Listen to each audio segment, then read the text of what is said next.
Sad story that kind of connects us with the Central Valley over in Madeira. There was a young mother who had a troubled husband who had been abusive to her for years, it seems like, the initial reports. Her name is Callie Garraway.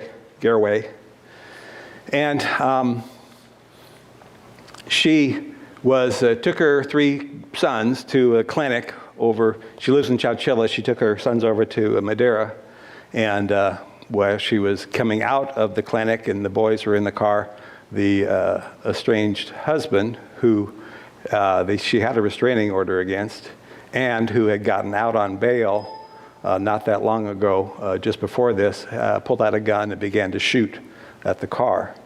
Callie spread herself, of course, violently in front of the whole situation to block the bullets coming towards her 3 sons.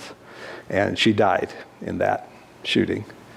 And that is a picture of protection. That's a picture of compassion, love, having to do a very bold and aggressive thing in the face of what she was facing. And pray for that family, how that works out. One consolation I take in this is that studies have shown that kids that are orphaned because their parent did something heroic, a service member in the military, a law enforcement officer, and I'm sure in this case too, that those kids actually do better than kids that haven't been orphaned. Otherwise, orphans have a lot of difficulty, of course, when a parent just leaves and for their own selfish reasons. When they do it for a selfless reason like this, it has the opposite effect. So even science is discovering that God said, this is what you do. You lay down your life for your family. It is powerful. It is powerful for the generation to come. So let's pray that that happens for this sad situation. But it's a tragic situation. And in some ways, what we're looking at in Ezekiel is a series of tragic situations. And I like doing the Old Testament during the summer because these are almost like campfire stories that we're hearing, because that's certainly how the Hebrews received them. They had no books to pass around. They had nothing, a Bible to read during the week like you and I do. They told stories around the campfires. And so this is a story that they would tell. And Ezekiel's words are given to them in this way, eventually written down, of course, but for us, a story. And it's a story of God's protection, but it has a destructive angle to it. So for this week, let's think of it that way, that we can act as if God is protective, not destructive, even though they get blurred sometimes in our thinking and in the storytelling even. So let's see how God unfolds this great truth today in Ezekiel chapter 26, 27, 28, and right from the very beginning of chapter 26. In the 11th month of the 12th year, on the first day of the month, the word of the Lord came to me. Son of man, because Tyre has said of Jerusalem, Aha, the gate to the nations is broken, and its doors have swung open to me. Now that she lies in ruins, I will prosper. Therefore, this is what the sovereign Lord says, I am against you, Tyre. We'll see that phrase repeated. This is what the sovereign Lord says. That is, they think this, but reality is this, and it's different. It's different. In fact, it crossed my mind, and let me complete one part of that story that I began with Callie. The shooter, her estranged husband, ended up over here in Monterey and was caught the next day. So he's in custody. So we hope that he repents and finds a way through this, but just as he's protected, the family's protected, at least. So this is a word of aha. It's one of those interesting words that in the Hebrew even, it comes across like that. I think it's a ha or something like that. So it's one of those onomatopoeia words, that just sounds like what it is. Like when you say yucky, do you get a picture of yucky? When you say ouch, doesn't that sound like ouch? In fact, I remember I spent some time in Germany, a year in Berlin, and I remember the German kids where you learn your best. If you ever go to a foreign country, listen to the kids, because they're the great ones at picking up how language works. And the Germans would go, awa, awa, awa, awa. Same thing. So, aha, it means I got you. Look what happened to you. So this catching people or claiming that they've caught them, that's their response to Jerusalem's fall. And it has that sense of self-righteousness. Look at you, what happened to you, vengefulness, all this aspect. And God just simply says, I'm against you. And so I hope that we can catch that warning that vengeance is the Lord's, not ours. And so for us to assume that and go aha or gotcha over anybody, we're running a risk of being against God in that choice, okay? And then I stopped in the middle of verse 3, continued in verse 3. I will bring many nations against you. Now he's giving the details, right? Like the sea casting up its waves, there's an image. They will destroy the walls of Tyre and pull down her towers. I'll scrape away her rubble, make her a bare rock. Out in the sea, she will become a place to spread fish nets. For I have spoken, declares the sovereign Lord. She will become plunder for the nations, and her settlements in the mainland will be ravaged by the sword. Then they will know that I am the Lord. They will plunder your wealth and loot your merchandise. They will break down your walls and demolish your fine houses and throw your stones, timber, and rubble into the sea. This is what the sovereign Lord says to Tyre. Will not the coastlands tremble at the sound of your fall? When the wounded groan and the slaughter takes place in you, then all the princes of the coast will step down from their thrones and lay aside their robes and take off their embroidered garments, clothed with terror. They will sit on the ground, trembling every moment, appalled at you. So here's some predictions about how this is going to work out for Tyre, how God was going to show them how evil they were and what they did, gloating over these God's people. And he says it's like waves. Remember, this if Tyre is a city on the coast, has a city on the coast, and then an island a half a mile off. That was the city of Tyre. And so waves is kind of an interesting image. But we also see that how God fulfilled this was in waves. In waves. He sent the Babylonians, and they were somewhat predictable. They were a powerhouse of the day, and they were within a few years they did come. And they wiped out the city of Tyre, but only the mainland side. The island where many of the refugees went existed. So they weren't able to totally wipe out Tyre. And then you had later on a fulfillment of that in the Alexander the Great actually comes, and he is the one who completes the destruction. And in many ways, exactly what's described here. The rubble being thrown into the sea, how he does that. This image is going to present 7 different fulfillments. Now, 7 different fulfillments and how they've computed these, the likeliness of these things happening is this is the easiest way for me to describe it to you. It's like flipping a coin, and 26 times in a row, it comes up heads. That's the odds of these being fulfilled randomly. God made it happen. 26 times in a row is awful hard to get, but that was fulfilled. Even to the idea of the rubble being thrown into the sea. Let's talk about that. That's kind of a strange thing. Usually what do you do with the rubble when you destroy a city? Well, you actually use it to rebuild. That's why these cities are mounds in many ways, because they take the old rubble and set it up as the foundation and build on top. Salvage what they can. Well, when Alexander came to the city, Alexander the Great, and this is like 250 years after Ezekiel said this would happen. So you can see, again, them gloating a little bit, saying, well, see, he said we were going to wipe out Ezekiel. Remember that old guy Ezekiel? Never happened. Never happened. Well, Alexander the Great shows up in 332, and most of us are familiar with that. He was set on conquering all he could, and he was very good at it.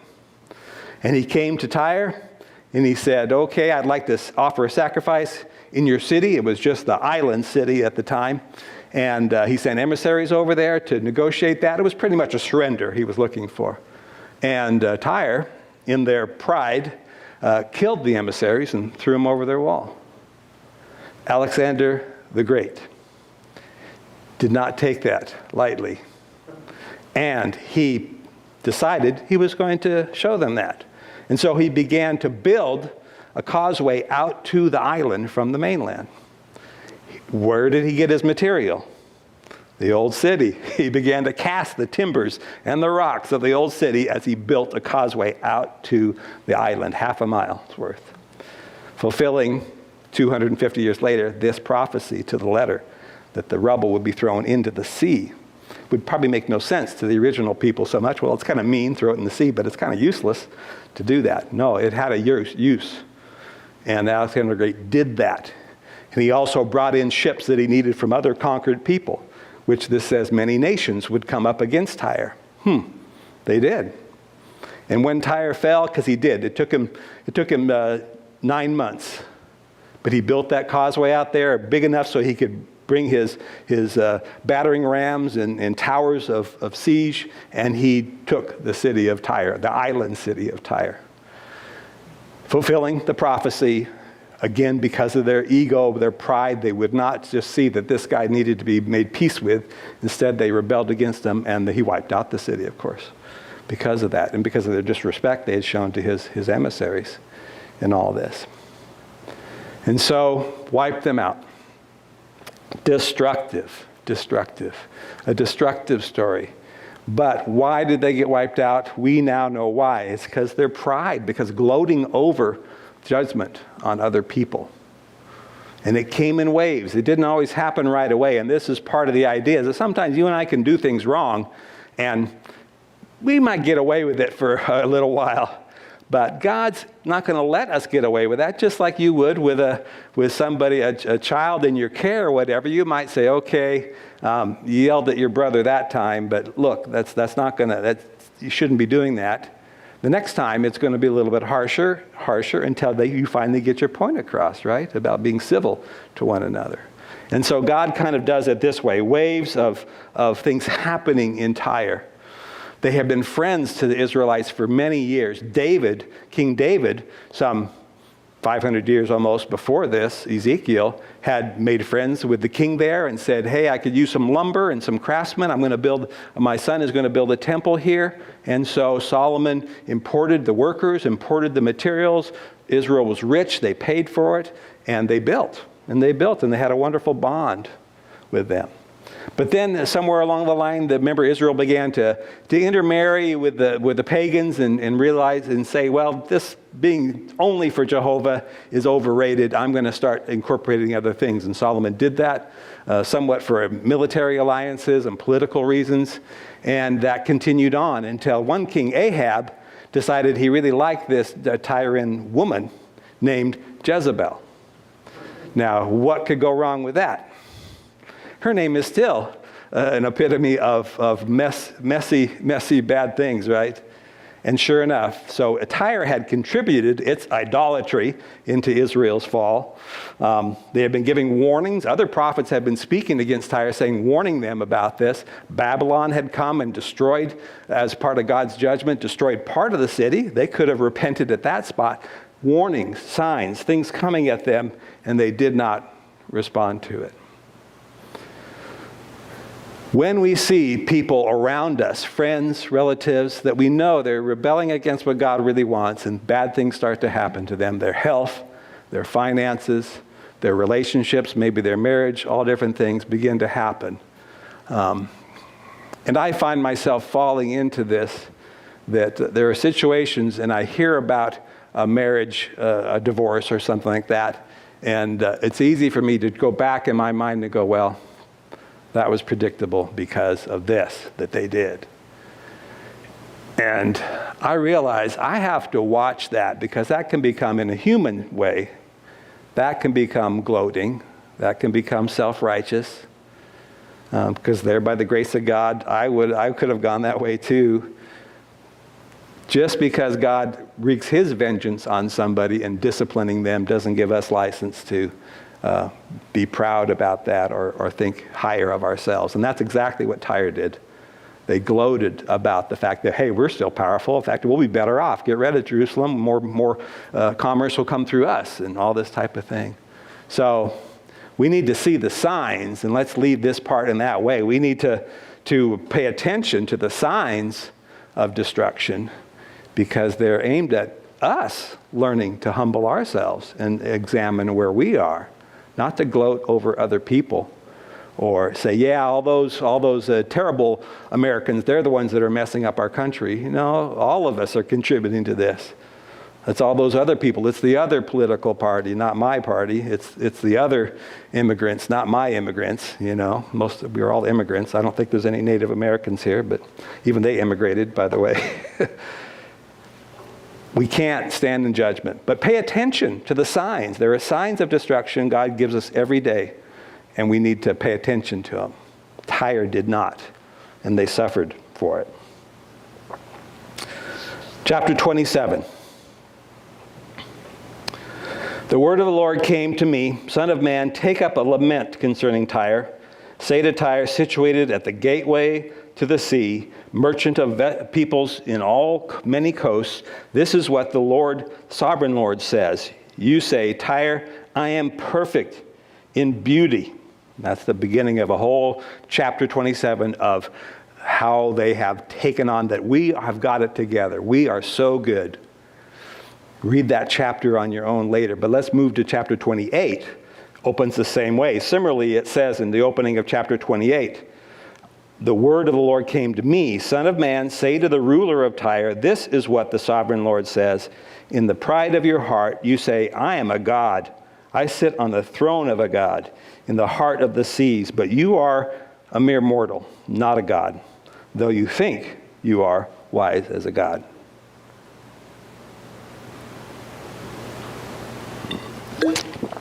A picture of their ego at work, out of control, their pride. Long dissertation here about this, long description.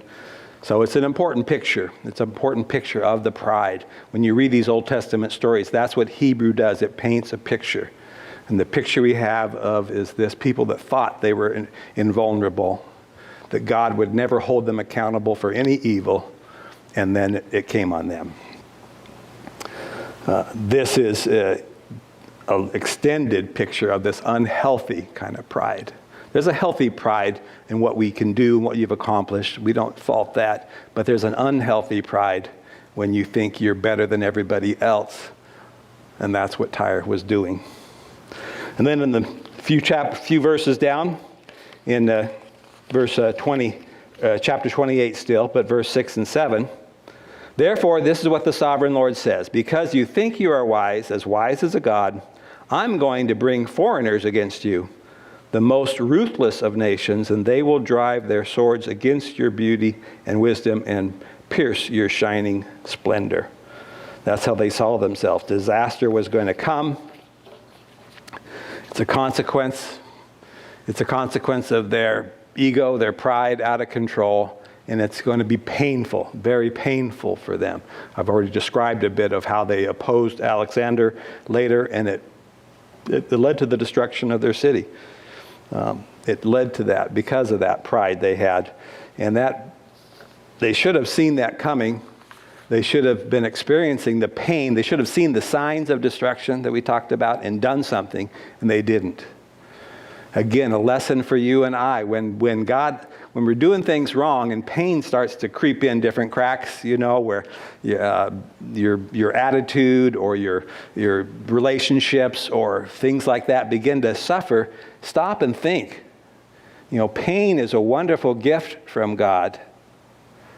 Really, because what is pain? Pain is like an early warning system that something is not operating right, and you better address it, or else it'll get worse. Ignoring pain, does that work? That works, right? Just ignore the pain. No, it doesn't. It does not work. It's the worst thing to do. When I used to go on fire calls in the fire department up here, we'd had a good chance to help people because the ambulance is so far away. But one of the signs of somebody having a heart attack is that they deny they're having a heart attack, okay? That's a sign. Because they don't want to realize it, but there's something serious going on. They know it, and you can see them trying to pretend that it's not serious. So you have to take them through some other questions to determine it. Pain is a gift, and it's an early warning sign that something is not right. Address it. Do something about it. And again, because they had not done anything about it, their outcome is terrible. But on the outside, they're doing pretty good. Go down to verse 12. chapter 28.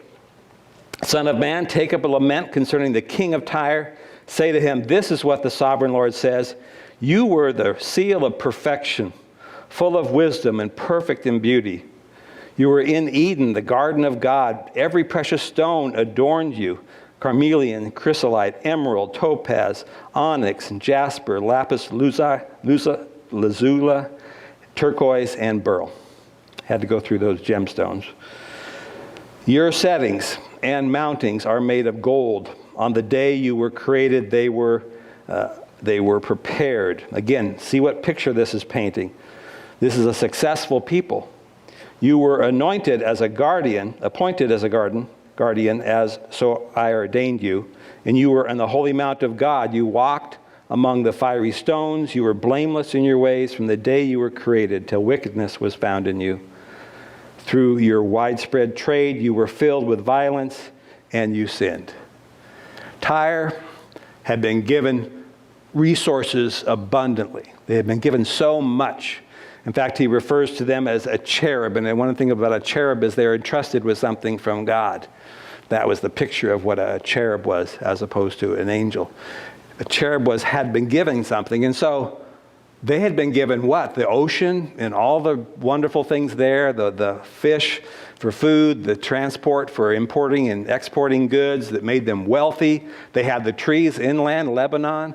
Country is still, everybody knows the flag for Lebanon. Know what's on that? A cedar tree. They are so proud of their resources. And so here we have somebody who was the epitome of success, right? They were successful in an earthly kind of way, but had brought them false confidence.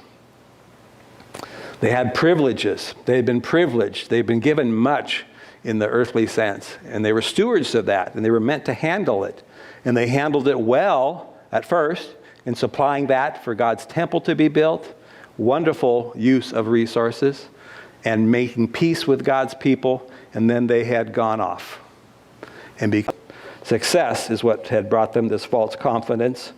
They were stewards of a great thing, but they had begun to suffer. And they would suffer even worse, is what God said would happen.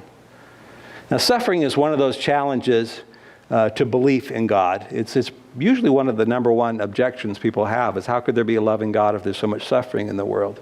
But like I described in my story at the beginning there, and we don't have to think much farther than that to think about the world situation, populations, starvation, oppression by dictators, that type of thing. So who is causing that suffering? We are. People on people crime, let's call it. That generates, I think it's easy to say, 90% of the suffering. Let's have a random earthquake or something here, there that we can blame God for. Forget about the contractor who cheated and so the building fell down faster. Well, there again, our self-righteousness, our selfishness contributes to the suffering here, right? And so their suffering is a picture also of that they had brought it on themselves. They had a chance. They had other prophets warning them all the way along. And they're a Gentile nation. God didn't have to warn the Gentiles. He was focused on Israel, but he did. He cared about all people, and we know that was his goal, was all people to come together. But they suffered, but it was 90% just them doing it. And so that, I think, is a key point as we leave this second half today, to admit being the source of destruction. We are the source of destruction in the world and in our own life more than anybody else. We look for somebody to blame, but we really need to be looking inside. It's part of the 12 steps, wonderful approach to many addictions, many problems in life. Some self-examination is where we go. And I believe it's supported by this. They would not listen to what had happened to them, even though they had such a great, great situation.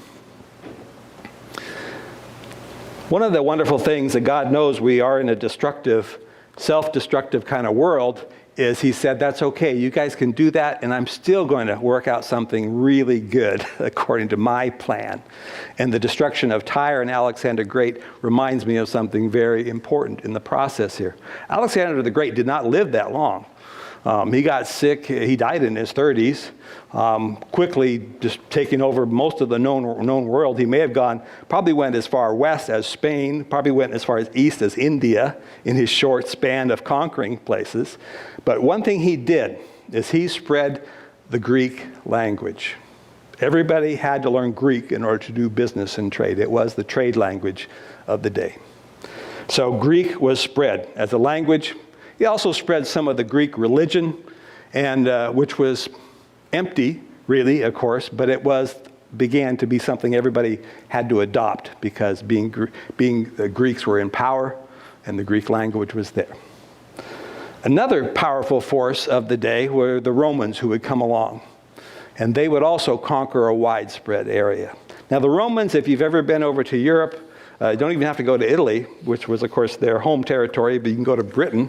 And what do you find? You find aqueducts, you find roads. There are roads that the Romans built 2,000 years ago plus, and they're still navigable. They're still set there with stones to walk on as you cross the muddy street.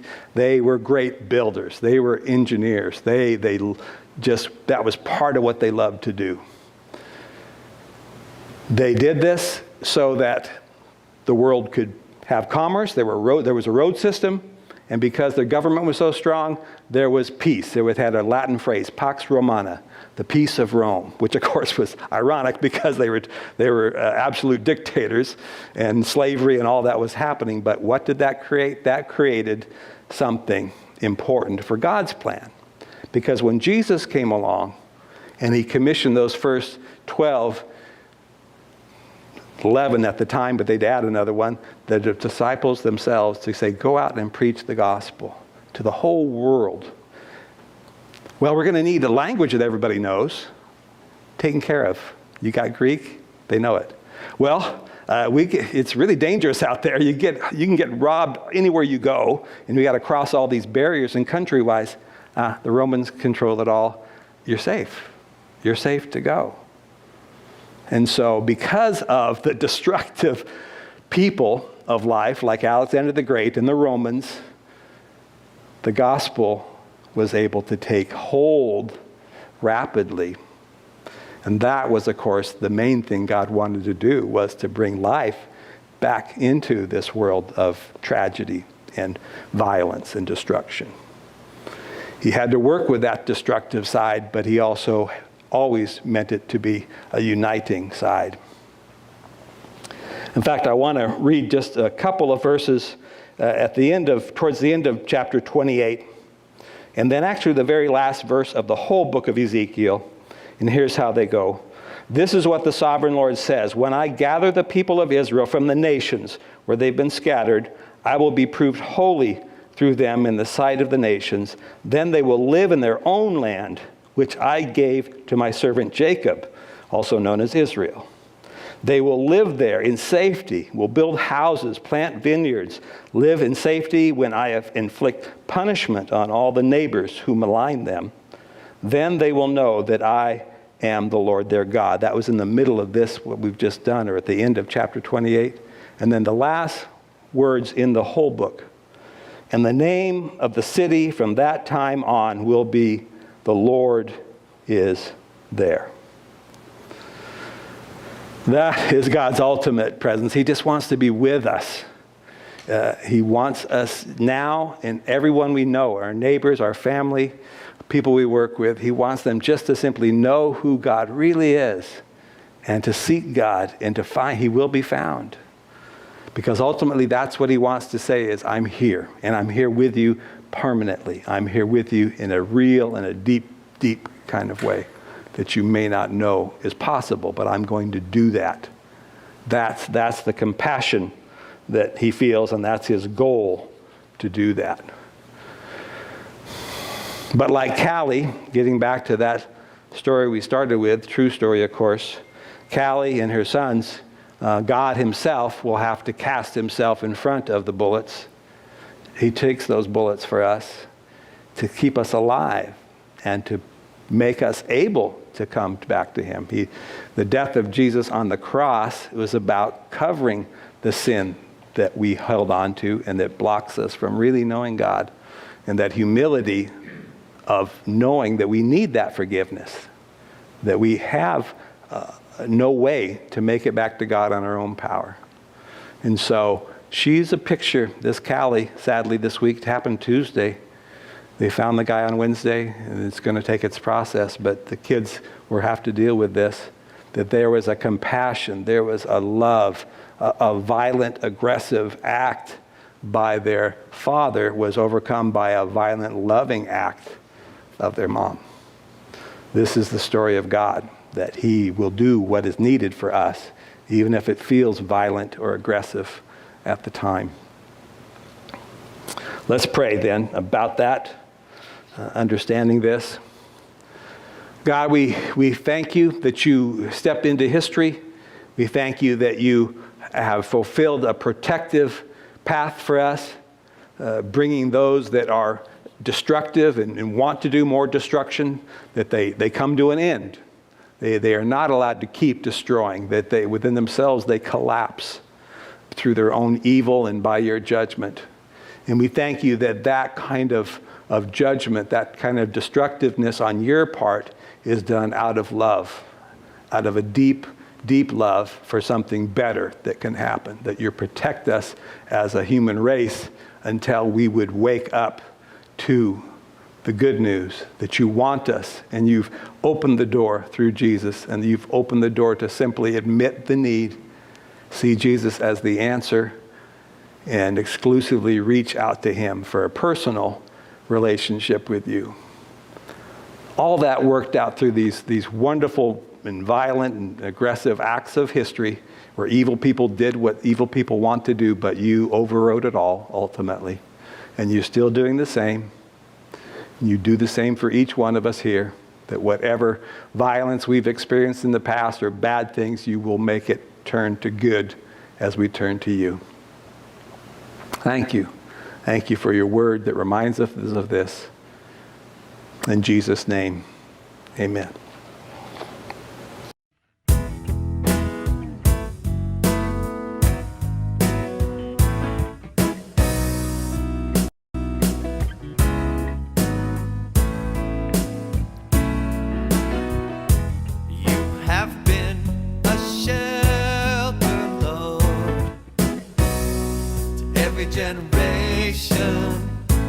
Every generation, a sanctuary from the storm.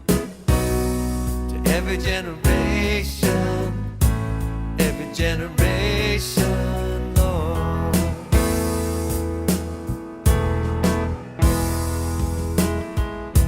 You have been a shelter, Lord. To every generation, a sanctuary from the storm. To every generation, Lord.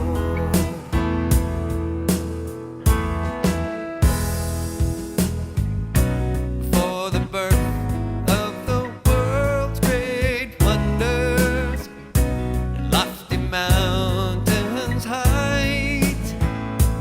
Oh Lord, you were there, Lord, throughout all of time.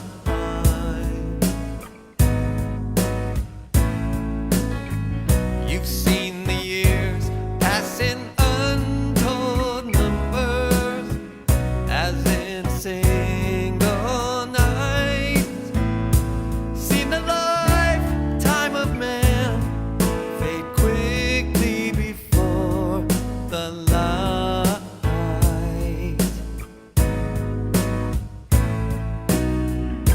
You have been a shelter, Lord, to every generation,